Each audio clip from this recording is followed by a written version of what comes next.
दुनिया को, जो स्वामी विवेकानंद ने कहा, माई mission can be explain in very simple words. बहुत आसानी से मेरी जिंदगी का उद्देश्य क्या है वो मैं बता सकता हूं। I want to preach to mankind their divinity. मैं पूरी इंसानियत को बताना चाहता हूं कि तुम्हारे अंदर छुपी हुई दिव्यता है, इसका प्रकटीकरण होना चाहिए।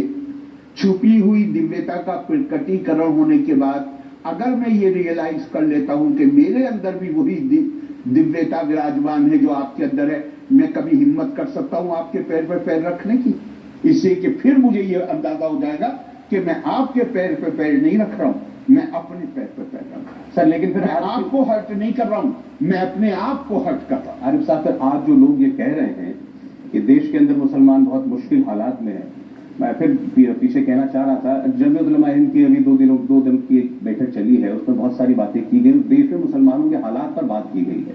हमारे सामने बदनी साहब बैठे हुए हैं, शुक्रिया साहब आए, उनको रेफर कीजिएगा जब आप उनसे बात करें। जी हाँ, जी हाँ, जी। मैं केवल वो बातें कह रहा हूँ जो वहां कही नहीं।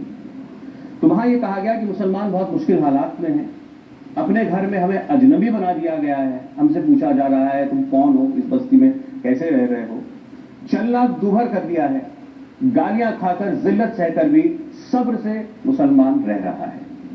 क्या ये हालात हैं आज देश में? मैं बिल्कुल, हमारा देश लोकतांत्रिक देश है, हर किसी को अपनी राय रखने का अधिकार है और उस राय की अभिव्यक्ति का अधिकार है, अपना असेसमेंट करना, अपने किसी फैसले पे पहुंच, हर किसी को अपनी राय, मैं उनकी राय का सम्मान करता हूं। लेकिन मैं एक बात जानता हूं कि जिस आदमी का अकीदा तौहीद में होगा, जो आदमी ये उसका अकीदा, उसका फेथ है कि पत्ती भी नहीं हिलती उसकी मर्जी के बगैर, अगर पत्ती भी नहीं हिलती उसकी मर्जी के बगैर, तो कोई मुझे बेइज्जत कर देगा उसकी मर्जी के बगैर?